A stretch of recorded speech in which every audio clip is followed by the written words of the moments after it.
വാർഷിക സമ്മേളനം കഴിഞ്ഞാൽ 19-ാം തീയതി മുതൽ പൂർണ്ണമായിട്ട് അഗ്നികർമ്മങ്ങളാണ് ചെയ്യുന്നത്. ആ അഗ്നികർമ്മത്തിൽ നാം ഏത് ദേവതയെ ഉദ്ദേശിച്ചിട്ട് നമ്മൾ ഇപ്പോൾ ഗണപതി ഭഗവാനെ പ്രാർത്ഥിക്കുന്നത് വിഘ്നങ്ങൾ നീങ്ങാൻ, ധന്വന്തരി മൂർത്തിയെ പ്രാർത്ഥിക്കുന്നത് രോഗം നീങ്ങാൻ, മഹാലക്ഷ്മിയെ പ്രാർത്ഥിക്കുന്നത് നമ്മൾക്ക് ധനം, ധാന്യം, സമ്പത്ത്, ഐശ്വര്യം ഇതൊക്കെ ഉണ്ടാവാനാണ്.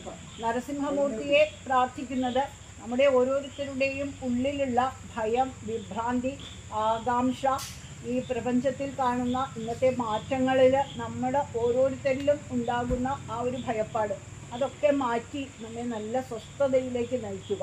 അപ്പോൾ ഓരോരുത്തർക്കും പല ആവശ്യമാണ്. അപ്പോൾ വിഘ്നങ്ങൾ നീങ്ങാൻ ഗണപതിയെ പ്രാർത്ഥിച്ചുകൊണ്ട് ഗണപതിയുടെ ഹോമകുണ്ഡത്തിലേക്ക് നാം അഗ്നിയിലേക്ക് ഹോമദ്രവ്യങ്ങൾ സമർപ്പിക്കുമ്പോൾ അഗ്നി അത് വാങ്ങുകയും ആർക്കു വേണ്ടിയാണോ, ഏത് ദേവതയ്ക്കാണോ സമർപ്പിച്ചത് അത് വഹിച്ചുകൊണ്ട് അതേ ദേവതയുടെ അടുത്ത് എത്തിക്കുകയും ചെയ്യുന്നു. അതുകൊണ്ട് അഗ്നിക്ക് അഗ്നി എന്നും വഹിനി എന്നും പേരുണ്ട്.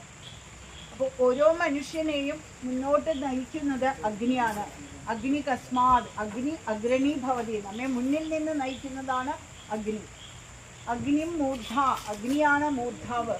അഗ്നേ നയ സുപഥാലയോ, അഗ്നിയെ നമ്മെ നല്ല വഴിയിലൂടെ നയിച്ചാലും അഗ്നി കഴിഞ്ഞിട്ടേ മറ്റ് വേറെ ഏത് ദേവതകൾക്കും സ്ഥാനമുള്ളൂ. അഗ്നിയെ വായുരാദിത്യ, അഗ്നിയാണ് ആദ്യം, പിന്നെ വായു, പിന്നെ ആദിത്യൻ. ആ ഒരു ക്രമത്തിലാണ് ഋഗ്വേദത്തിൽ അഗ്നിയെ കാണുന്നത്.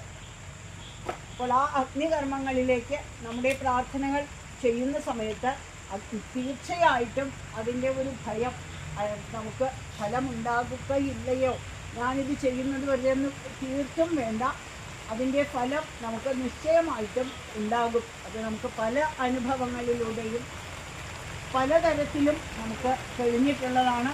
അതുകൊണ്ടാണ് അഗ്നികർമ്മങ്ങൾക്ക് ഇത്രമാത്രം പരിശുദ്ധി കാണുന്നത്. അമ്പലത്തിൽ ദീപാരാധനയ്ക്ക് ഭഗവാന്റെ മുന്നിൽ കാണിക്കുന്നതും അഗ്നിയാണ്. ഇപ്പം കൂട്ടിയിട്ട് കത്തിച്ചാലും അതും അഗ്നിയാണ്. ശ്മശാനത്തിൽ കത്തുന്നതും അഗ്നിയാണ്.